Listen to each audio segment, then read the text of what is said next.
Good evening, children. Today's our topic economic depression in Germany. Children, already మనం last క్లాస్లో economic depression గురించి మనం discuss చేసాం కదా. అందులో మనం వరల్డ్ త్రూ మొత్తం డిప్రెషన్ ఉంది అని తెలుసుకున్నాం. అలాగే ఇప్పుడు మనం చూసినట్లయితే జర్మనీ కూడా ఎకనామిక్గా డిప్రెషన్లో ఉన్నట్లుగా మనకి టైటిల్ కనిపిస్తుంది కదా. చిల్డ్రన్, అసలుకి మరి డిప్రెషన్లో లేని కంట్రీ ఏదైనా ఉన్నదా అని మనం చూసినట్లయితే అది రష్యా. చిల్డ్రన్, గ్రేట్ డిప్రెషన్లో లేని కంట్రీ వరల్డ్ త్రూ అన్నీ ఇన్వాల్వ్ అయి ఉంటే యుఎస్ కూడా ఇన్వాల్వ్ అయి ఉంది. చిల్డ్రన్, లేని కంట్రీ ఏది అని అంటే అది వచ్చేసి రష్యా. చిల్డ్రన్, ఇది వెరీ ఇంపార్టెంట్ బిట్. ఓకే, ఇప్పుడు మనం ఎకనామిక్ డిప్రెషన్ ఇన్ జర్మనీ గురించి డిస్కస్ చేద్దాం. Okay, Germany economy forced severe crisis after the war. It was under the burden of paying war damage, etc. The German government began to print currency notes on the large scale, and this resulted in excessive inflation. What is this meaning? మనం ఇక్కడ చూసినట్లయితే Germany వచ్చేసేసి ఎలాంటి కండిషన్లో ఉంది అని అంటే ఎకనామిక్గా depression కండిషన్లో ఉందని చెప్తున్నాడు.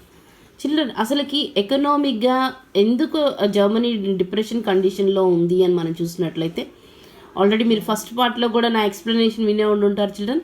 అలాగే సెకండ్ పార్ట్లో ట్రీటీ ఆఫ్ వెర్సైల్స్ మనం చూసాం కదా. ఆ ట్రీటీ ఆఫ్ వెర్సైల్స్లో వార్ డ్యామేజ్ అంతా కూడా ఎవరి వల్ల అనేసి చెప్పారు, జర్మనీ వల్ల అని చెప్పారు. కాబట్టి పేయింగ్ వార్ డ్యామేజ్ అని చెప్పుకుంటున్నాం మనం ఇక్కడ. ఓకే, ఈ వార్ డ్యామేజ్ అంతా ఈ జర్మనీ వల్లే వచ్చింది. కాబట్టి అవంతా కూడా బర్డన్ ఎవరిపైన వేశారు అని అంటే జర్మనీ పైన వేశారు. ఎస్నా చిల్డ్రన్, కాబట్టి వాటిని అన్నిటినీ పే చేయాలి. అదే కాకుండా ఇంకా మనం చూసినట్లయితే జర్మనీ యొక్క టెరిటరీని ఏం చేశారు చిల్డ్రన్, స్కిప్ చేసేసుకున్నారు కదా. అలా స్కిప్ చేసుకోవటం వల్ల ఏమైపోయింది, అక్కడున్న జర్మన్స్ అందరూ కూడా ఇంత పెద్ద ల్యాండ్ ఉండాల్సిన జర్మనీని అంతా ఇట్లా స్కిప్ చేసుకొని ఫ్రాన్స్ తర్వాత అట్లాగా మెనీ కంట్రీస్, బ్రిటన్ అలా కొన్ని తీసేసుకోవటం వల్ల, రష్యా తీసేసుకోవటం వల్ల ఏమైపోయింది, ఈ కొంచెం ల్యాండ్లోనే ఉన్న వీళ్ళందరూ కూడా క్లబ్ అయిపోయారనమాట జర్మన్స్. ఇలా క్లబ్ అయిపోవటం వల్ల ఏం జరిగిందని చెప్తున్నాడు, వాళ్ళకి కరెన్సీ అన్న తర్వాత వీళ్ళంతా టెరిటరీస్ని ఇలా తీసేసుకోవటం వల్ల వాళ్ళ ఇండస్ట్రీస్ అన్ని డిస్ట్రాయ్ అయిపోయినట్లుగా మనకు అనిపిస్తున్నాయి. వాళ్ళ ఇండస్ట్రీస్ కొన్ని ఏమో వేరే కంట్రీస్కి వెళ్ళిపోయినట్లుగా కూడా మనకి కనిపిస్తుంది. చిల్డ్రన్, ఇలాంటి టైమింగ్లో వాళ్ళు ఏం చేశారంటున్నారు, ఆ క్రైసిస్ నుంచి తప్పించుకోవటం కోసం అని ప్రింటెడ్ కరెన్సీ నోట్స్, వాళ్ళ కరెన్సీని ఎక్కువగా వాళ్ళు ఏం చేస్తారు చిల్డ్రన్, ప్రింట్ చేసుకున్నారని చెప్తున్నారు. చిల్డ్రన్, ఏ కంట్రీ అయినా కానీ కరెన్సీని ఎంతవరకు దాన్ని ప్రింట్ చేసుకోవాలి అని అంటే ఆ కంట్రీ యొక్క గోల్డ్ ఎంత ఉందో చూసుకొని ఆ గోల్డ్కి తగ్గట్టుగా కరెన్సీని ప్రింట్ చేసుకోవాలి చిల్డ్రన్. ఓకే, అంతకు మించి కరెన్సీని ప్రింట్ చేస్తే ఏమవుతుంది అని అంటే ఇలాంటి కండిషనే మనకి కనిపిస్తుంది. కాబట్టి అలా ప్రింట్ చేసుకోవటం వల్ల ఏం జరిగింది అని మనం చూసినట్లయితే ఇన్ఫ్లేషన్. చిల్డ్రన్, ఇన్ఫ్లేషన్ మీనింగ్ మనం చూసినట్లయితే ఏంటి అని మనం చూసినట్లయితే చిల్డ్రన్,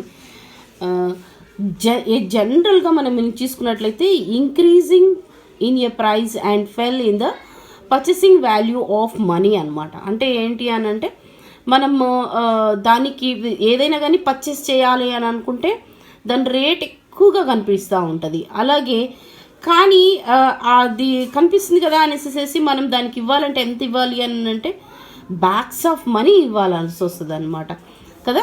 అంటే ఏంటంటే ఇదే మనం 9th క్లాస్లో మీరు చూసే ఉంటుంటారు చిల్డ్రన్, దాన్ని ఏమంటారు అంటే బడ్జెట్ అని చెప్తారు. ఓకే, బడ్జెట్లో ఎలాంటిది అనేది మనం చూసినట్లయితే రన్నింగ్ బడ్జెట్, తర్వాత వచ్చేసి వాకింగ్ బడ్జెట్, జంపింగ్ బడ్జెట్ అన్నట్లుగా కనిపిస్తుంది. కాబట్టి ఎప్పుడైనా కానీ ఎలా ఉండాలి బడ్జెట్ కానీ తర్వాత అక్కడున్న ఎకనామీ ఎలా కనపడాలి అని అంటే వాకింగ్ బడ్జెట్లో ఉంటే మాత్రం ఎలాంటి డిప్రెషన్ అన్నది రాదనమాట.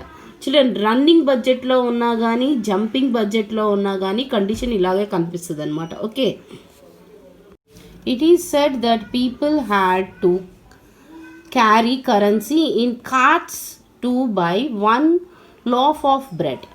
కార్ట్స్ అంటే ఏం చిల్డ్రన్, ఒక పెద్ద పెద్ద కార్ట్స్, హార్స్ కార్ట్స్ ఉంటాయి కదా చిల్డ్రన్, ఆ హార్స్ కార్ట్స్తో బ్యాగ్స్లో ఏం చేసేవాళ్ళు అని అంటే మనీని తీసుకొని వెళ్ళి 1 piece ఆఫ్ బ్రెడ్ కొనుక్కోవడానికి దాన్ని వాళ్ళు పర్చేస్ చేసేవాళ్ళు అంట. ఒక్క పీస్ బ్రెడ్ని ఆ కార్ట్స్ ఆఫ్ బ్యాగ్స్తో తీసుకొని వెళ్ళి పర్చేస్ చేసేవాళ్ళు అంట.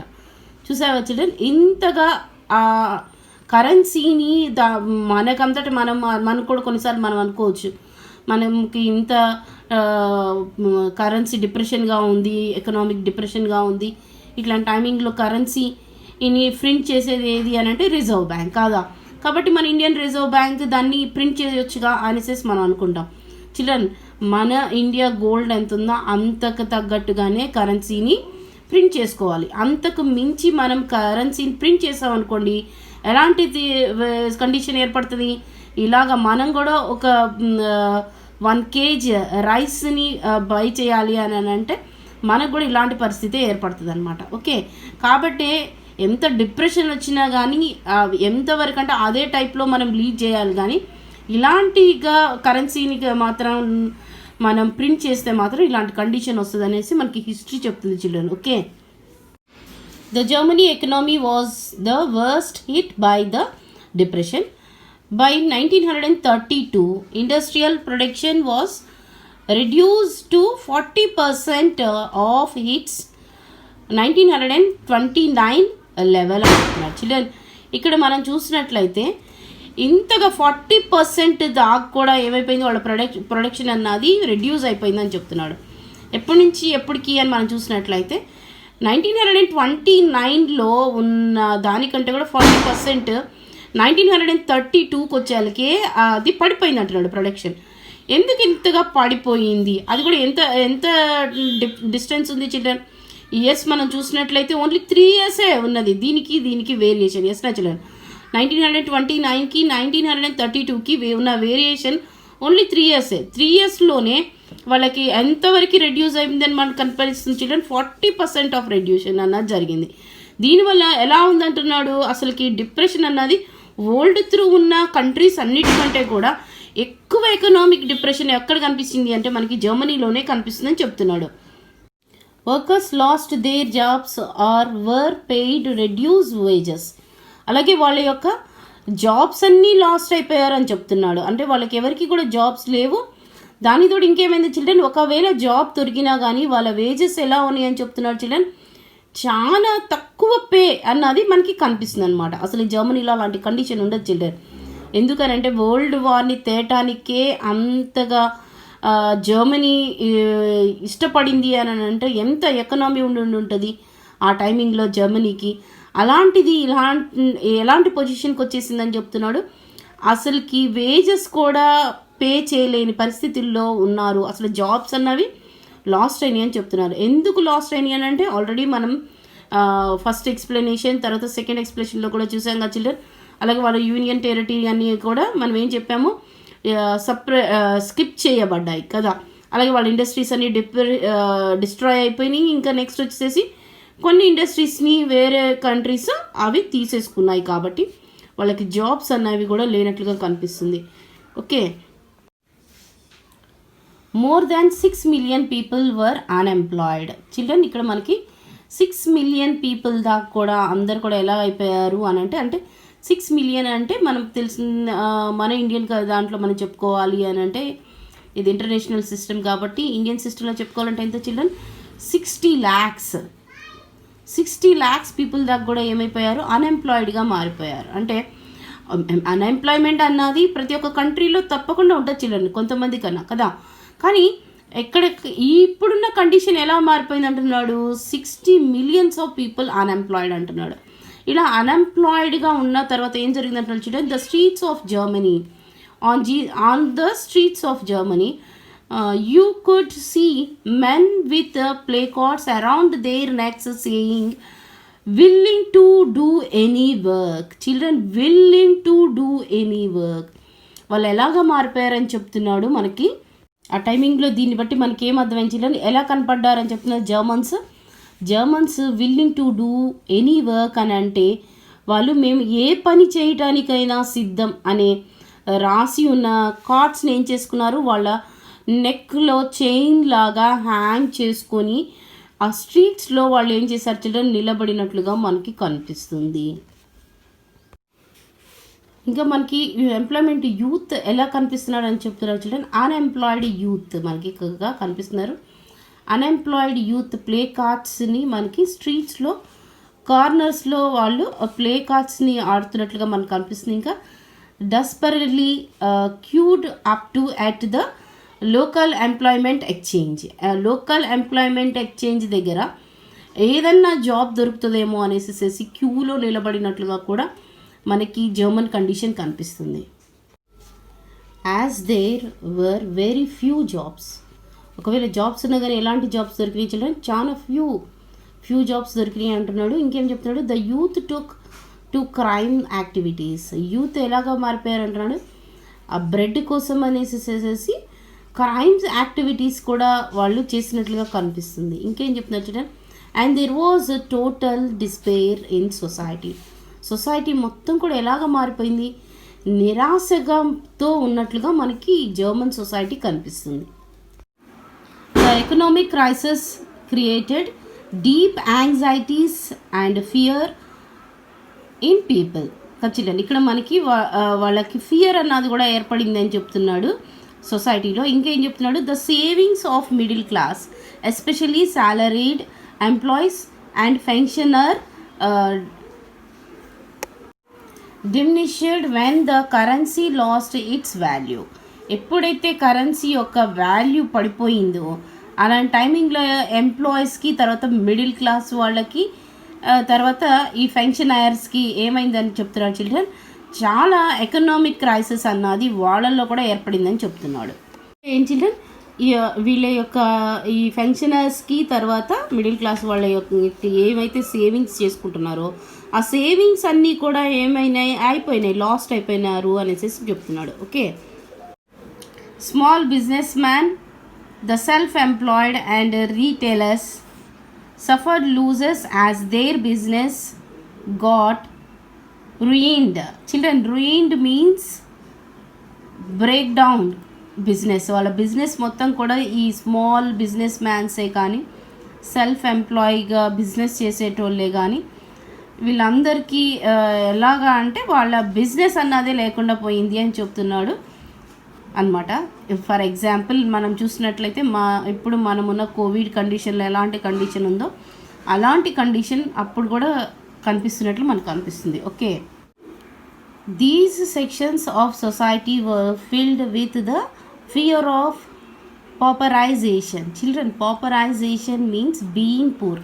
అంటే ఈ ఎవరైతే సెల్ఫ్ ఎంప్లాయీ ఉన్నారో, తర్వాత వచ్చేసి రీటైల్ వర్కర్స్ షాప్స్ వాళ్ళు ఉన్నారో, అలాగే మనం చూసినట్లయితే ఈ స్మాల్ బిజినెస్ మ్యాన్స్ ఉన్నారో వీళ్ళందరూ కూడా ఏంటి, మిడిల్ క్లాస్ పైన కొంచెం హైగా రిచ్గా ఉన్న పర్సన్సే. ఓకే, ఇలాంటి వాళ్ళందరూ కూడా వాళ్ళ కండిషన్ ఎలా మారిపోతుంది, ఈ సెక్షన్లో ఉన్న క్లాస్ వాళ్ళందరూ కూడా ఎలాగ మారిపోతారు అని అంటే బీయింగ్ పూర్గా మేము పడిపోతామేమో, పూర్గా ఉండిపోవాల్సి వస్తుందేమో అన్న భయం అన్నది వాళ్ళలో కలిగిందని చెప్తున్నాడు. అందుకే ఆయన anxiety of being reduce to the categories of the working class అని చెప్తున్నాడు. అంటే ఏంటి, వీళ్ళంతా కూడా మేము బీదగా ఇంకా పూర్గానే ఉండిపోవాల్సి వస్తుందేమో అని బాధపడినట్టుగా మనకు కనిపిస్తుంది. ఓకే, అలాగే అన్ఎంప్లాయిడ్ యొక్క పరిస్థితి సిచ్యువేషన్ ఎలా ఉందంటే ఇంకా ఘోరంగా ఉందని చెప్తున్నాడు చిల్డ్రన్. అయితే సొసైటీ మొత్తం ఇలాంటి కండిషన్లో ఉంటే మరి ఆ సొసైటీలో మరి పూర్గా ఉన్న వాళ్ళు ఎలా సర్వైవల్ అయ్యారు అని మనం చూసినట్లయితే only organised workers could manage to survive themselves and their families. అంటే ఎవరైతే ఇండస్ట్రీస్లో వర్కర్గా ఉన్నారో అలాంటి వర్కర్స్ మాత్రం ఏదో ఒక విధంగా వాళ్ళ లైఫ్ని ఏం చేశారంటున్నారు చిల్డ్రన్, సర్వైవల్ చేసుకొని వాళ్ళ ఫ్యామిలీస్ని survival but employment reduce their bargaining power. Children, bargaining power అంటే అన్ఎంప్లాయిడ్గా ఉన్న పర్సన్స్ యొక్క కండిషన్ ఎలా ఉందని చెప్తున్నాడు చిల్డ్రన్. వాళ్ళకి నీడెడ్ థింగ్స్ కూడా లేని పరిస్థితిలో ఉన్నది అంటున్నాడు. నీడెడ్ థింగ్స్ అంటే ఏం చిల్డ్రన్, షెల్టర్, క్లోతింగ్, ఫుడ్ కదా. ఇలాంటివి కూడా లేని కండిషన్లో ఎవరున్నారు అని అంటే అన్ఎంప్లాయ్మెంట్గా ఉన్న పర్సన్స్ ఉన్నారు అని చెప్తున్నాడు అనమాట. Not only unemployed children, another one ఇక్కడ మనం చూసినట్లయితే big business mans were in crisis. Big business mans కూడా మనకి ఇక్కడ ఎకనామిక్ డిప్రెషన్లో ఉన్నట్లుగా కనిపిస్తుంది కదా చిల్డ్రన్. అలాగే మనం చూసినట్లయితే ఇంకేం చెప్తున్నాడు, ద లార్జ్ పెజియంట్ పాపులేషన్ కూడా మనం చూసినట్లయితే వాళ్ళు కూడా ఎలా ఉందని చెప్తున్నారు చూడండి. ఫెల్ ఇన్ అగ్రికల్చర్ ప్రైజెస్ కూడా పడిపోవటం వల్ల వాళ్ళ కండిషన్ కూడా బాగాలేదని చెప్తున్నాడు కదా. అలాగే మనం చూసినట్లయితే ఇంకేం చెప్తున్నాడు చూడండి, women were unable to full their children stomachs. అసలుకి ఉమెన్ తన చిల్డ్రన్ యొక్క కడుపులు నింపే అంతగా కూడా వాళ్ళకి ఫుడ్ దొరకని కండిషన్ అన్నది మనకి కనిపిస్తుందని చెప్తున్నాడు కదా చిల్డ్రన్. సొసైటీ అంతా ఇలాంటి కండిషన్కి ఉండటానికి అసలు మెయిన్ ప్రాబ్లం ఏంటి అని మనం చూసినట్లయితే, this caused political instability as a government failed and could not provide a stable rule. Children ఇక్కడ మనం చూసినట్లయితే అసలుకి ఈ డిప్రెషన్ టైమింగ్లో జర్మనీని రూల్ చేస్తున్న గవర్నమెంట్ ఏమైపోయింది అని అంటే దాన్ని ఆ గవర్నమెంట్ లేకుండా చేసేసారు కదా. కింగ్స్ రూలింగ్ అన్నది లేకుండా చేశారు కదా చిల్డ్రన్. ఆ తర్వాత ట్రీటీ ఆఫ్ వెర్సాయిల్స్లో ఏవైతే ఓన్ నేషన్స్ ఉన్నాయో అవి ఏర్పరిచిన గవర్నమెంట్ జర్మనీకి ఏంటి అని అంటే వైమర్ రిపబ్లిక్ కదా. ఆ వైమర్ రిపబ్లిక్ గవర్నమెంట్ ఏమైపోయింది, ఫెయిల్ అయిపోయిందని చెప్తున్నాడు. కాబట్టి ఇలాంటి సిచ్యువేషన్స్ అన్నీ కూడా ఏర్పడినాయి అని చెప్తున్నాడు అనమాట. ఇలాంటి పూర్ కండిషన్, ఇంతగా డిప్రెషన్ రావడానికి ఎవరు ఫెయిల్యూర్ అని అంటే ఈ వైమర్ రిపబ్లిక్ గవర్నమెంట్దే అని చెప్తున్నాడు అనమాట. ఓకే చిల్డ్రన్, మనకి ఇక్కడ బాక్స్ ఇచ్చాడు కదా చిల్డ్రన్. ఈ బాక్స్లో ఉన్న క్వశ్చన్స్ వెరీ ఇంపార్టెంట్ అని మనకు తెలుసు. ఇలాంటి క్వశ్చన్సే మనకు అసలు ఎగ్జామ్స్లో వస్తాయన్నమాట. ఇక్కడ ఏమి ఇచ్చాడు children, imagine yourself to be worker who lost his job suddenly and has no employment for the next few years. Write an account of a day in your life in first person. మనకేం చెప్తున్నారు children, ఒకవేళ మనకి సడన్గా job అన్నది మనం కోల్పోయి కొన్ని సంవత్సరాల దాకా కూడా అసలుకి జాబ్ అన్నది మనకు ఉండకుండా ఉండి నువ్వే ఆ వర్కర్గా ఉండి ఆ జాబ్ చేసే వర్కర్ ఎవరంటే అది మీరే అయ్యి ఉండే తర్వాత ఇలాంటి డే అన్నది మీ లైఫ్లో వస్తే నువ్వు ఇమాజిన్ చేసుకుని నువ్వు ఎలాగా ఫీల్ అవుతావు అన్నది రాయమంటున్నాడు చిల్డ్రన్. ఇలాంటి డే మనల్ని ఇమాజిన్ చేసుకోమని మనకి చెప్తున్నాడు. కానీ చిల్డ్రన్ అసలుకి ఇప్పుడున్న కోవిడ్-19 సిచ్యువేషన్ని బట్టి మనం ఇమాజిన్ చేసుకోవాల్సిన అవసరం లేదు. ఆల్రెడీ మనం ఉన్నది ఇలాంటి డిప్రెషన్లోనే కదా. కాబట్టి ఎలా రాయాలో మీకు బాగా తెలుసు కదా చిల్డ్రన్. మనకి ఇప్పుడు ప్రైజెస్ ఎలా పెరిగిపోయినాయి, తర్వాత మనము ఎలాంటి కండిషన్లో ఉన్నామో మీకు తెలుసు కదా చిల్డ్రన్. ఇలాంటివన్నీ మనం దీనికి అప్లై చేయవచ్చు అనమాట. Okay, imagine yourself to be a farmer. Children ఇక్కడ మనం ఫార్మర్గా మనల్ని ఇమాజిన్ చేసుకోమంటున్నాడు. ఇమాజిన్ చేసుకున్న తర్వాత మన క్రాప్ ఒకవేళ ఇలాంటి కండిషన్ వల్ల దానికి మన క్రాప్కి కరెక్ట్ ప్రైస్ రాకపోతే ఇలాంటి డిప్రెషన్ వల్ల జరిగితే ఏమవుతుంది అన్నది నువ్వు ఎలా ఫీల్ అవుతావు అన్నది మనల్ని 300 wordsలో రాయమని చెప్తున్నాడు కదా చిల్డ్రన్. ఇలాంటి కండిషన్ మనకి ఏర్పడితే మనం ఏమని రాయగలుగుతాము, మనం ఇమాజిన్ చేసుకోవాలి చెప్పాలి అని అంటే ఇప్పుడున్న కండిషన్స్ బట్టి మీ ఫారెన్ మదర్ అన్న వాళ్ళు మీకు తెలిసే ఉంటుంది. కాబట్టి ఇలాంటి కండిషన్లో మనం ఏం రాయగలుగుతాం చిల్డ్రన్, క్రాప్ అనేది మంచిగా పండిందంటే ఆటోమేటిక్గా మనం ఏమని ఫీల్ అవుతాము, తప్పకుండా మనకి ఎక్కువ ప్రైస్కి దాన్ని మనము అమ్మవచ్చు అనేసి అనుకుంటాం కదా. ఇలాగా సడన్గా ఎకనామిక్ రీజన్స్ వల్ల మనకి ఆ క్రాప్ వెళ్ళదు అని తెలిస్తే ఏమనిపిస్తుంది, ప్రాబ్లంగా అనిపిస్తుంది. దానికి తోడు ఇంకా అసలుకి ఫార్మర్ అంటే ఏంటి చిల్డ్రన్ అర్థం, 90% ఫార్మర్ అన్న వాళ్ళు తప్పకుండా లోన్స్ అన్నవి తీసుకుంటారు కదా. కాబట్టి ఆ లోన్ని పే చేయాల్సి వస్తుంది. ఈ ప్రైస్ పడిపోతే ఏమవుతుంది చిల్డ్రన్, ఆ లోన్ని వాళ్ళు రీప్లేస్ చేయలేరు. అలా రీప్లేస్ చేయకపోవడం వల్ల ఆ లోన్స్ అన్నది ఏమవుతుంది చిల్డ్రన్, డే బై డే అది ఇంక్రీజ్ అయిపోతూనే ఉంటుంది. కాబట్టి ఇట్లాంటి వాటికి అన్నిటికీ వాళ్ళకి ఎలా సాల్వ్ చేసుకోవాలి అనే ప్రాబ్లం అన్నది ఏర్పడుతుంది కదా. అలాగే చిల్డ్రన్ ఇంకా ఇలాంటి దాని నుంచి సాల్వ్ అవ్వాలి అని అంటే గవర్నమెంట్స్ ఏం చేయాలి, మనం రిక్వెస్ట్ చేసుకోవాలి గవర్నమెంట్స్కి.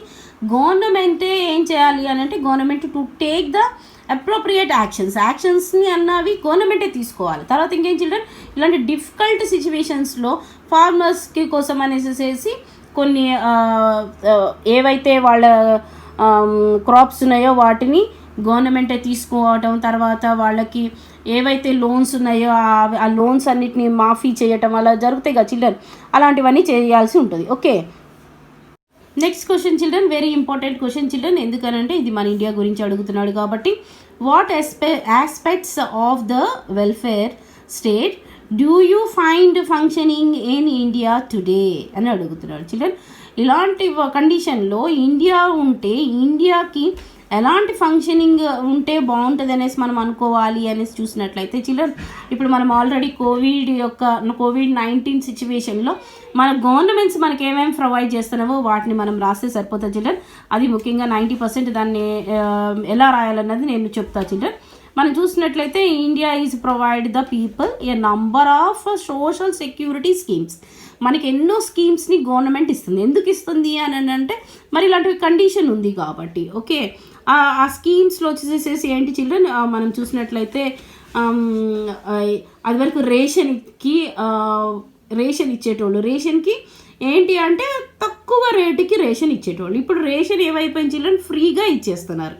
అదే స్కీమ్. ఓకే, ఇంకా తర్వాత మనం చూసినట్లయితే ఓల్డ్ ఏజ్ వాళ్ళు ఎవరు ఉన్నారో వాళ్ళకి పెన్షన్ అన్నది ఇస్తుంది కదా, 1000 రూపీస్ పెన్షన్ అన్నది మన తెలంగాణలో ఉంది, మళ్ళీ ఆంధ్రాలో కూడా ఉందని అనుకుంటున్నాను నేను. ఓకే, తర్వాత మనం చూసినట్లయితే చిల్డ్రన్ ఇంకా ఏంటంటే women and child care facilities, వాళ్ళ కోసం కూడా ఇలాంటి కేర్ అన్నది తప్పకుండా తీసుకోవాల్సి ఉంటుంది. ఇంకా మనం చూసినట్లయితే ఎవరైతే హెల్త్ కేర్ ఫెసిలిటీస్ని చూసుకోవాలి, మరీ ముఖ్యంగా మనకున్న ఇప్పుడు కండిషన్లో హెల్త్ కేర్ ఫెసిలిటీస్ అన్నది చాలా ఇంపార్టెంట్ కదా.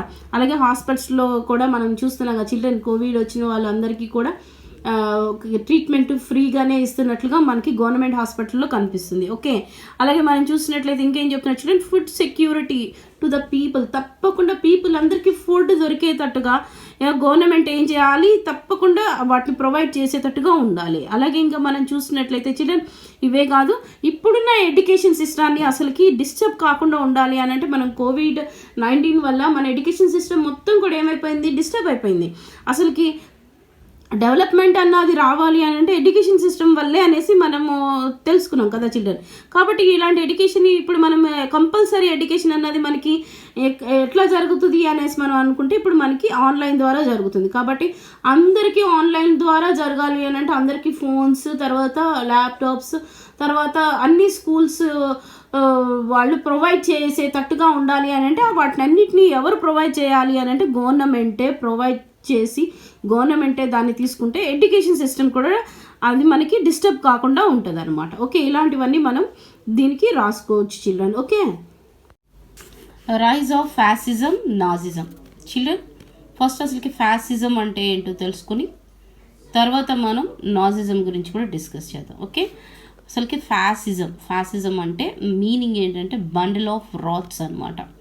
ఓకే, అసలుకి బండిల్ ఆఫ్ రాట్స్ అనేసి ఎందుకు ఫ్యాసిజంకి పెట్టారు అని మనం చూసినట్లయితే ఫస్ట్గా అసలుకి యూనిఫికేషన్, అది అసలుకి ఫ్యాసిజం వర్డ్ అన్నది ఎక్కడి నుంచి వచ్చింది అన్నది ఫస్ట్ మనం తెలుసుకోవాలి కదా.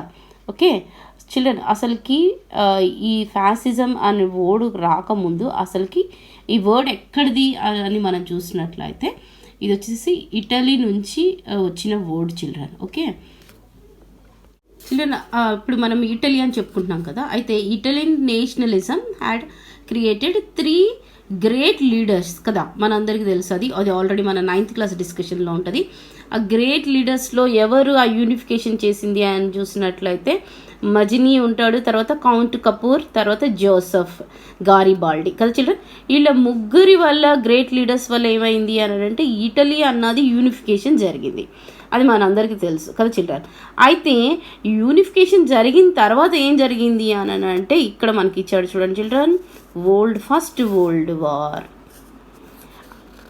Fascism was one ideology which developed in the period after the first world war.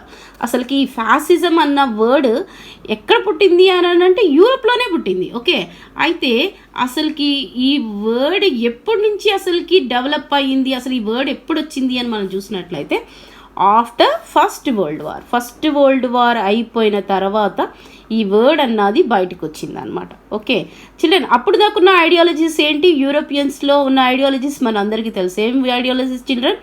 Democracy, socialism, ఎస్నా చిల్డ్రన్. అలాగే మనం చూసినట్లయితే ఇంకా తర్వాత కమ్యూనిజం, తర్వాత లిబరైజేషన్, ఇవన్నీ కూడా లిబరలిజం, ఇవన్నీ కూడా ఏంటి అప్పట్లో ఆ టైమింగ్లో ఉన్న ఈ ఐడియాలజీస్, యూరోపియన్ ఐడియాలజీస్ కదా. అయితే ఇప్పుడు ఉన్న ఈ ఐడియాలజీ ఎప్పుడు వచ్చింది అంటే చాలా ఇంపార్టెంట్ చిల్డ్రన్.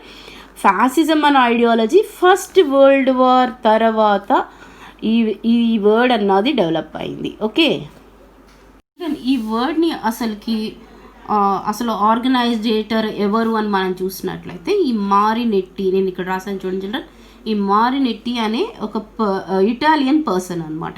చిల్డ్రన్, అసలుకి ఈయన ఈ వర్డ్ని ఎందుకు తీసుకొచ్చాడు, అసలుకి ఈ వర్డ్కి ఉన్న ప్రత్యేకత ఏంటి అని మనం చూసినట్లయితే, ఆల్రెడీ ఈయన యొక్క ఐడియాలజీ ఏంటి అని మనం చూసినట్లయితే చిల్డ్రన్, ఈయన బిలీవ్ చేసింది ఏంటంటే డెమోక్రసీ, లిబరైజేషన్, తర్వాత పీస్, ఇవన్నీ ఏంటి అంటే అవుట్డేట్ అయిపోయిన కాన్సెప్ట్స్ అని చెప్తున్నాడు అనమాట. ఎందుకు అవుట్డేట్ అయిపోయినాయి అని మనం చూసినట్లయితే చిల్డ్రన్, ఫస్ట్ వరల్డ్ వార్లో మనం చూసినట్లయితే ఫస్ట్ వరల్డ్ వార్ అయిపోయిన తర్వాత మనం ఏమంటున్నాం చిల్డ్రన్? పోస్ట్ వార్ అంటున్నాం కదా. ఈ పోస్ట్ వార్ కండిషన్స్లో ఏం జరిగింది అంటే పీస్ అనే టర్మ్ అన్నది లేదు. తర్వాత ఫైనాన్షియల్గా, ఎకనామిక్గా డిప్రెషన్ అన్నది పెరిగిపోయింది. ఆ నెక్స్ట్ తర్వాత రివోల్ట్లు అన్నాయి, స్ట్రైక్స్ అన్నాయి కూడా ఎక్కువగా పెరిగినాయి. తర్వాత ఎన్నో ఫ్యాక్టరీస్ ఈ ఫస్ట్ వరల్డ్ వార్ వల్ల డిస్ట్రాయ్ అయిపోయినాయి. ఆ నెక్స్ట్ చిల్డ్రన్ అందరూ యూరోపియన్స్ ఎక్కువగా ఫాలో అయ్యే సిస్టమ్ ఏంటి చిల్డ్రన్? పార్లమెంటరీ సిస్టమ్ కదా. అలాంటి పార్లమెంట్ సిస్టమ్ కూడా వీక్ అయిపోయింది అనమాట. కాబట్టి ఇలా వీక్ అయిన టైమింగ్లో ఏది బాగా లీడింగ్లో ఉంది అనేసి మనం చూసినట్లయితే ఈ కమ్యూనిజం అన్నది బాగా లీడింగ్లోకి వచ్చేసింది. అంటే ఈ కమ్యూనిజం లీడింగ్లోకి రావడానికి కారణం ఎవరని అంటే మన అందరికీ తెలుసు, లెనిన్ అండ్ స్టాలిన్ కదా చిల్డ్రన్. దాన్ని బట్టి ఏమైపోయిందంటే యూరోపియన్స్లో అందరికీ ఏమైందంటే కమ్యూనిజం పట్ల వాళ్ళకి ఒకలాంటి భయం అన్నది ఏర్పడింది అనమాట. ఎందుకు ఏర్పడింది అని అంటే కమ్యూనిస్టులు అంటే ఎవరు చిల్డ్రన్? వర్కింగ్ క్లాస్ పీపుల్ కదా. అయితే యూరోపియన్స్ అందరూ ఎవరు చిల్డ్రన్? క్యాపిటలిస్టులు, అంటే వాళ్ళ ఇండస్ట్రీస్ని పెట్టి వాళ్ళు రూల్ చేసేటి వాళ్ళు కదా. అలాంటి వాళ్ళు తర్వాత ఈ వర్కింగ్ క్లాస్ యొక్క ప్రయారిటీ ఎక్కువైపోయి వాళ్ళు రిచ్గా మారి వీళ్ళు పూర్గా మారిపోతారేమన్న భయం వీళ్ళలో ఉందన్నమాట. ఓకే, కాబట్టి అక్కడ ఏం స్టార్ట్ అయ్యింది అని అంటే ఫ్యాసిజం అన్నది స్టార్ట్ అయింది. ఫ్యాసిజంతో పాటు ఇంకా ఏది ఎస్టాబ్లిష్ అయింది అని మనం చూసినట్లయితే చిల్డ్రన్, నాజిజం కూడా ఎస్టాబ్లిష్ అయింది. ఓకే చిల్డ్రన్, అసలుకి నాజిజం, ఫ్యాసిజం ఎందుకు ఎస్టాబ్లిష్ అయినాయి అని అంటే డిక్టేటర్షిప్ కోసం. ఎందుకంటే ఇప్పుడు కమ్యూనిజం తర్వాత లిబరైజేషన్ అంటే ఏం చిల్డ్రన్? ఫ్రీనెస్ని కోరుకుంటే అందరూ తర్వాత ఆడ డిక్టేటర్షిప్ ఎవరికి వస్తుంది కదా. కాబట్టి ఇలాంటివి ఈ ఫస్ట్ వరల్డ్ వార్ తర్వాత ఏర్పడిన సొసైటీలో ఎలాంటి కండిషన్స్ ఏర్పడ్డాయి అని అంటే ఫ్యాసిజం, నాసిజం, ఈ రెండు ఫ్యాసిజం వల్ల, నాసిజం వల్ల తర్వాత మళ్ళీ మనకి సెకండ్ వరల్డ్ వార్ అన్నది క్రియేట్ అయిందనమాట. ఓకే, అసలుకి ఈ ఫ్యాసిజం అన్నది ఎవరి వల్ల వచ్చింది అన్నది మనం డిస్కస్ చేద్దాం ఇప్పుడు. ఓకే, అసలుకి మనం ఈ ఫ్యాసిజం అన్నది ఏం కోరుకుంటుంది సొసైటీలో అని మనం చూసినట్లయితే ఇక్కడ చూడండి children, it emphasized the idea of national unity in order to expand and win over the nations కదా. అంటే ఏంటి? ఈ నేషన్స్ మీద విన్నింగ్ అన్నది రావాలి అంటే ఏం చేయాలని చెప్తున్నాడు? ఈ ఫ్యాసినిజం అన్నది రావాలి. అలా ఫ్యాసినిజం రావడానికి ఈ ఫ్యాసినిస్టులు అంటే ఎవరు చిల్డ్రన్? ఎవరైతే రివాల్ట్ తెస్తారో వాళ్ళనే మనం ఫ్యాసినిస్ట్ అంటాం. మనం మూవీస్లో కూడా చూస్తాం కదా చిల్డ్రన్, ఫ్యాసినిస్ట్ ఏరియా అంటాం. అంటే ఏంటి? వాళ్ళు బాగా కొట్టేవాళ్ళుగా తర్వాత చంపేవాళ్ళుగా అలా మనకు కనిపిస్తారు కదా, అలాగనమాట. అంటే ఎక్కువగా రివాల్ట్ తీసుకొచ్చే వ్యక్తులు. ఓకే, అలాగే మనం చూసినట్లయితే fascist did not allow anyone to conflict nor have different interest with in the nation. ఇంకా ఈ ఫ్యాషనిస్ట్ ఆ టైంలో ఆ సొసైటీలో ఏం చేయలేదని చెప్తున్నారు, అసలుకి కాన్ఫ్లిక్ట్ అన్నది రాకుండా చూడాలనుకున్నారంట. ఇంకా నెక్స్ట్ వచ్చేసేసి ఏంటి అని అంటే ఎలాంటి డిస్టర్బెన్స్కి కూడా వాళ్ళు ఇవ్వలేదు, వాళ్ళు దానికి ఒక ప్లేస్ అన్నది ఇవ్వలేదు అనమాట డిస్టర్బెన్స్ రావడానికి. వాళ్ళు దేన్ని ఎంకరేజ్ చేశారు అని అంటే నేషనలిజాన్ని ఎంకరేజ్ చేశారు children. Okay, they suppressed people with force in order to ensure absolute loyalty and obedience to the central power. ఇక్కడ వాళ్ళు ఏం చేశారు అని అంటే ఎలాంటి కాన్ఫ్లిక్ట్ అన్నది రాకుండా, తర్వాత డిఫికల్టీస్ అన్నది ఇంక్రీజ్ అవ్వకుండా సొసైటీని ఉంచడం కోసం అనేసి వీళ్ళు ఏం చేశారు అని అంటే సొసైటీలో ఉన్న పీపుల్ అంతా కూడా వీళ్ళని ఫోర్స్గా వాళ్ళకి ఎలాగా ఉండాలి అని అంటే ఒబేగా లాయల్టీగా ఉండాలి అనేసి వాళ్ళ యొక్క సెంట్రల్ పవర్ని యూజ్ చేశారు అంటున్నాడు చిల్డ్రన్. ఎందుకు యూజ్ చేశారు అని మనం చూసినట్లయితే వీళ్ళు they were against both communism and liberalism. Children, liberalism అంటే ఫ్రీనెస్, అంటే ఇండిపెండెన్స్ కోరుకోవటం కదా. అలాంటి ఇండిపెండెన్స్ వల్ల ఈ కమ్యూనిజం వల్ల ఏమైపోయింది, కాన్ఫ్లిక్ట్ అన్నది స్టార్ట్ అయిపోయింది ఫస్ట్ వరల్డ్ వార్ తర్వాత. ఎందుకు, వర్కింగ్ క్లాస్ మేము వర్కింగ్ క్లాస్ వాళ్ళందరూ తర్వాత ఈ ఇండిపెండెన్స్ కోరుకునే కంట్రీస్ అన్నవి ఎక్కువైపోయినాయి. మనం కూడా అన్నాం కదా చిల్డ్రన్, మనం సెకండ్ వరల్డ్ వార్ అయిపోయిన తర్వాత మనకి ఇండిపెండెన్స్ కావాలని కోరుకున్నాం. కానీ చాలా నేషన్స్ ఏమైనాయి అంటే ఫస్ట్ వరల్డ్ వార్ తర్వాత కూడా ఇండిపెండెన్స్ని కోరుకున్న నేషన్స్ మనకి ఎన్నో కనిపిస్తాయి కదా. ఇలాగా తర్వాత ఈ వర్కింగ్ క్లాసెస్ అన్నీ కూడా ఏం చేసినాయి, ఈ క్యాపిటలిస్ట్ మీద తిరగబడుతున్నాయి. కాబట్టి ఇలాంటివి అన్నీ కూడా సొసైటీలో సోషలిజం, డెమోక్రసీ వల్ల ఈక్వాలిటీ, తర్వాత ఇలాంటివన్నీ ఐడియాలజీస్ వల్లే ఈ కాన్ఫ్లిక్ట్ అన్నది వస్తుంది. కాబట్టి ఇలాంటి డిఫరెంట్ ఆఫ్ ఐడియాలజీస్ని అవుట్డేట్ అయిపోయినాయి అనేసి వాటినన్నిటినీ అణిచేసి తర్వాత ఫోర్స్ఫుల్గా ఏం తీసుకురావాలి అని అంటే ఓన్లీ నేషనలిజాన్ని తీసుకురావాలి అన్నదే ఈ ఫ్యాసిస్టుల యొక్క ఐడియాలజీ అనమాట. ఓకే, ఇది ఫ్యాషనిస్ట్ మూమెంట్ అసలుకి ఏమని షేర్ చేసింది అని మనం చూసినట్లయితే చిల్డ్రన్, ఇక్కడ ఉంది చూడండి చిల్డ్రన్, ఏమని ప్రోపగండా ప్రమోట్ చేశారు వాళ్ళు అని మనం చూసినట్లయితే fascist movement shared certain common features like the worship of the స్టేట్కి ఏం చేయాలో వర్షిప్ చేయాలి. అంటే ఫర్ ఎగ్జాంపుల్ ఇది వచ్చేసి మనం ఇటలీలో పుట్టింది అని మనం అనుకుంటున్నాం కాబట్టి ఇటాలియన్స్ అందరూ కూడా వాళ్ళ నేషన్ని ఎక్కువగా ప్రేమించాలన్నమాట, ఆరాధించాలి. దాన్ని వర్షిప్ ఆఫ్ ద స్టేట్ అంటున్నాడు. ఇంకేం చెప్తున్నాడు చిల్డ్రన్, ఇక్కడ మనం చూసినట్లయితే ఈ వర్షిప్తో పాటు ఇంకా ఏముండాలని చెప్తున్నారు, a devotion to a strong leader like Hitler and an emphasis to extreme nationalism and military conquest. Children, conquest అంటే ఏంటి, మిలిటరీతోనే వాళ్ళు సక్సెస్ అన్నది వాళ్ళు తెస్తారు నేషనలిజం ద్వారా, ఈ మిలిటరీజం ద్వారా అన్న ఐడియాలజీ అనమాట. దానివల్ల ఎవరి మీద భక్తి భావం కలిగి ఉండాలి, డివోషన్ అంటే ఏంటి చిల్డ్రన్, భక్తి కదా. అలాంటి భక్తి భావం ఎవరి పట్ల ఉండాలి అని అంటే స్ట్రాంగ్ లీడర్ లైక్ హిట్లర్ లాంటి వాళ్ళ పట్ల. మళ్ళీ ఇక్కడ మనకి ఇక్కడ ఇచ్చాడు చూడండి చిల్డ్రన్, ముస్సోలి వచ్చి ఎవరు అని అంటే ఈ ఫ్యాసిజం ఎక్కడ పుట్టిందని చెప్పుకున్నాం, మనం ఇటలీలో పుట్టిందని చెప్పుకున్నాం. కాబట్టి అలాంటి లీడర్స్ ఎవరు అని మనం చూసినట్లయితే ఈ ఫ్యాసిజంకి లీడర్గా ముస్సోలి కనిపిస్తాడు చిల్డ్రన్, ఈ నాజిజంకి లీడర్గా హిట్లర్ కనిపిస్తాడు అనమాట. అలాంటి వీళ్ళ పట్ల ఎలాంటి భావన కలిగి ఉండాలి ఆ సొసైటీ, ఆ పీపుల్ వర్షిప్ భావన కలిగి ఉండాలి, అంటే ఆరాధనగా ఉండాలి. మళ్ళీ డివోషన్ అంటే వాళ్ళు చెప్పినట్లు చేయటానికి వీళ్ళు ఇష్టపడాలన్నమాట. ఓకే, ఇలాంటివి కలిగి ఉండాలి అని చెప్తున్నాడు. ఓకే, అయితే ఇక్కడ మనం చూసినట్లయితే ఈ ఫ్యాషనిస్ట్ లీడర్స్ ఎవరైతే ఉన్నారో వీళ్ళ యొక్క ఐడియాలజీ ఏంటి, వర్షిప్పింగ్, లీడర్ని వర్షిప్ చేయాలి. అలాగే ఇంకా మనం చూసినట్లయితే డివోషన్, అలాగే వాళ్ళని ఆరాధించాలి కదా. ఆరాధించాలి, వాళ్ళని ఇష్టపడాలి. ఇలాగా ఆరాధించేటట్టుగా ఇష్టపడేటట్టుగా లీడర్ని వాళ్ళు అలా చెయ్యాలి అని అంటే అలా ఎందుకుంటారు? ఆల్రెడీ వాళ్ళందరికీ ఇండిపెండెన్స్నెస్ కావాలి, తర్వాత కమ్యూనిజం అన్నది మేము వర్కింగ్ క్లాసే రూల్ చేసుకోవాలి అన్న ఐడియాలజీ, తర్వాత మనకి డెమోక్రసీ అన్న ఐడియాలజీ, సోషలిజం అందరం ఈక్వల్ అన్న ఐడియాలజీ ఉన్నప్పుడు ఒక్కరిని వర్షిప్ చేసేది, డివోషన్ ఇచ్చే ఐడియాలజీ ఎవరిలోనే ఉండదు. కాబట్టి ఇలాంటి ఐడియాలజీ తేవటం కోసం అనేసి వీళ్ళు యూజ్ చేసినవి ఏంటి children? Very important. Fascism used political violence. దానివల్ల ఏం చేశారంట వీళ్ళు? పొలిటికల్గా వైలెన్స్ అన్న చేశారంటున్నాడు.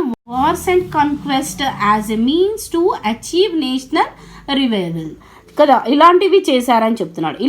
ఇలా చేయటమే కాకుండా ఇంకా ఏం చేశారు చిల్డ్రన్?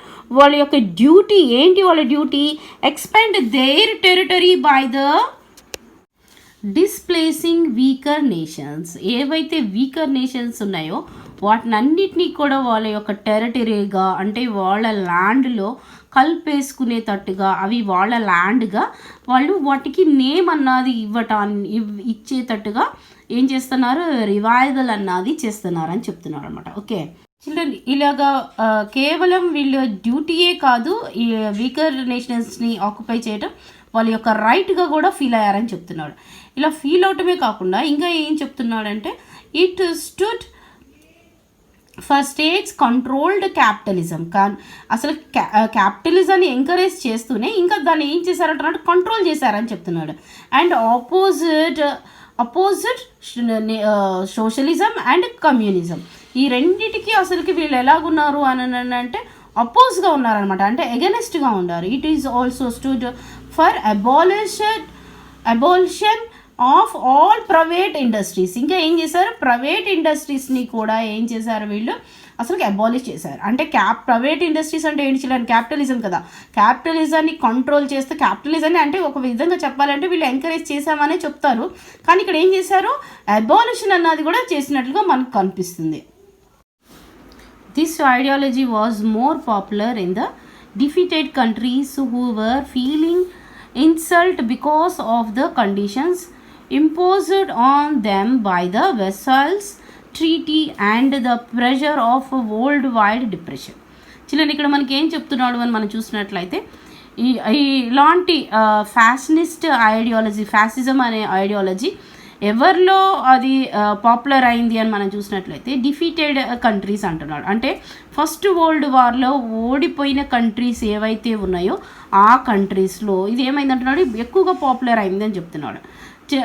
ఓకే చిల్డ్రన్, అలా ఎక్కువగా పాపులర్ అవ్వటమే కాకుండా ఇంకా ఏం చెప్తున్నాడు అంటే ట్రీటీ ఆఫ్ వెసల్స్లో వీళ్ళు చేసిన అగ్రిమెంట్స్ వల్ల దానికి తోడు ఇంకా ఎలాంటి ప్రెషర్ అని మనం చెప్తున్నాడు చిల్డ్రన్? World wide depression.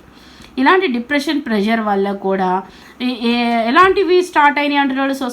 సొసైటీలో ఫస్ట్గా వచ్చిన లీడర్ ఎవరుగా మనం చూసినట్లయితే children, it first began with the victory of Benito Mussolini in Italy in 1922. ఈ 1922లో ఇటలీలో రేజ్ అయిన ఒక లీడర్షిప్లో విక్టరీని సాధించిన వ్యక్తి ఎవరని మనం చెప్తున్నారు చిల్డ్రన్? ఆ పర్సన్ ఎవరని మనం చూసినట్లయితే బెనిటో ముస్సోలిని గురించి చెప్తున్నారు చిల్డ్రన్.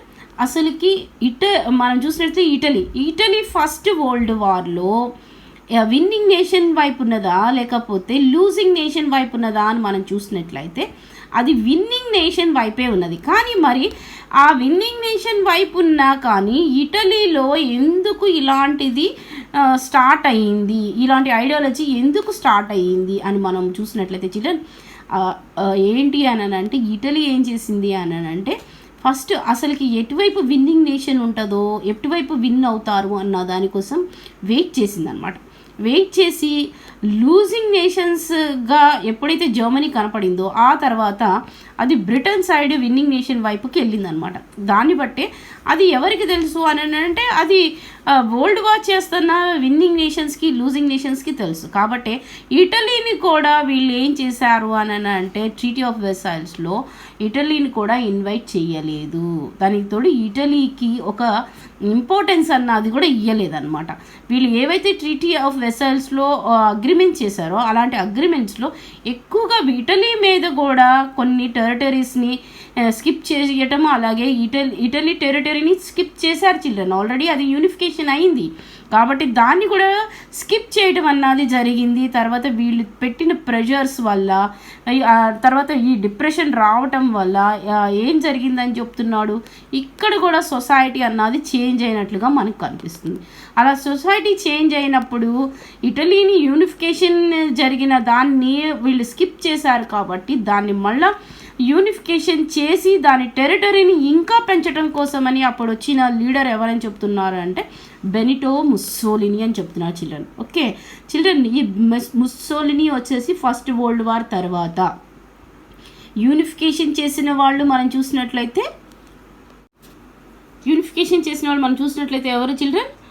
మజినీ, కౌంట్ కపూర్, జోసెఫ్ గారిబాల్డి వాళ్ళు యూనిఫికేషన్ చేశారు. అయితే తర్వాత నెక్స్ట్ ఫస్ట్ వరల్డ్ వార్ తర్వాత ఫ్యాషనిజాన్ని అసలుకి మనకి సొసైటీలో వచ్చిన దాన్ని ఇంప్లిమెంట్ చేసుకొని మళ్ళీ యూనిఫికేషన్ చేసి ఇంకా టెరిటరీని పెంచడానికి ట్రై చేసిన వ్యక్తి ఎవరు, అసలుకి సెకండ్ వరల్డ్ వార్ రావటానికి ప్రాధాన్యత ఇచ్చిన వ్యక్తి ఎవరు అని అంటే ఈ బెనిటోని ముస్సోలిని అనమాట. ఓకే చిల్డ్రన్,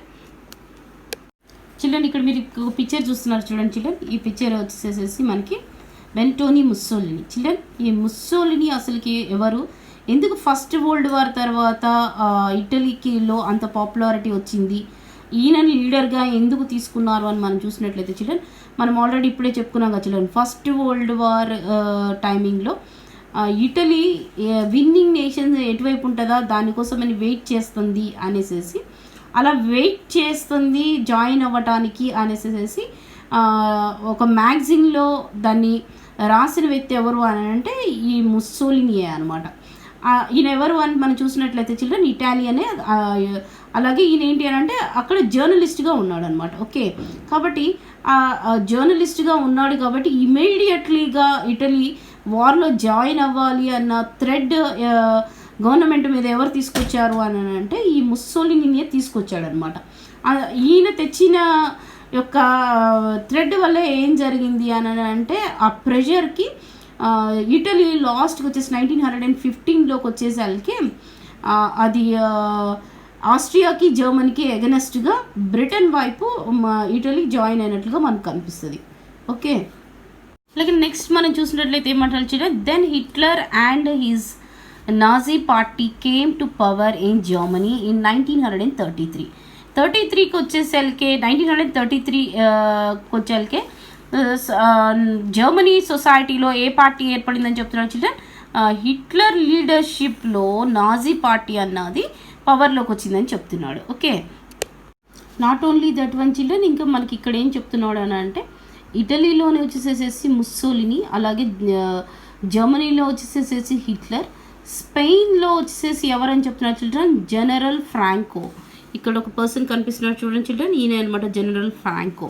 ఓకే, ఆ తర్వాత ఇంక నెక్స్ట్ అది ఆయన ఎప్పుడు వచ్చాడని చెప్తున్నాడు చూడండి, ఈయన ఏంటి అంటే after long military campaign against the democratic state in 1939.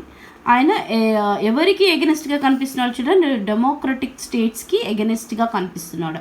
అలాగే మనకి ఇంకేం చెప్తున్నాడు చూడండి, mean while Japan is also developed its own variation of fashionist ideology. అలాగే మనం చూసినట్లయితే జపాన్కి కూడా ఈ ఐడియాలజీ నచ్చి ఈ జపాన్ కూడా ఏమి అడాప్ట్ చేసుకుంది అని అంటే ఈ ఫ్యాషనిస్ట్ ఐడియాలజీని అడాప్ట్ చేసుకున్నట్లుగా మనకు కనిపిస్తుంది. ఓకే, దానివల్ల ఏం చేసింది, జపాన్ కూడా మిలిటరీ క్యాంపెయినింగ్ అన్న వాటిని పెంచేసుకుంది. చైనాకి, కొరియాకి వాటికి ఎగెస్ పార్టీగా తన డిక్టేటర్షిప్ని పెంచుకున్నట్లుగా మనకి జపాన్ కనిపిస్తుంది కదా చిల్డ్రన్. అయితే ఎందుకని ఇక్కడ ఏం చెప్తున్నారు children, all the dictators were in same way followers of the fashionist ideology. Children వీళ్ళందరూ కూడా ఎలాంటి ఐడియాలజీ కలిగి ఉన్నారు అని అంటే ఫ్యాషనిస్ట్ ఐడియాలజీ కలిగి ఉన్నారని చెప్తున్నాను.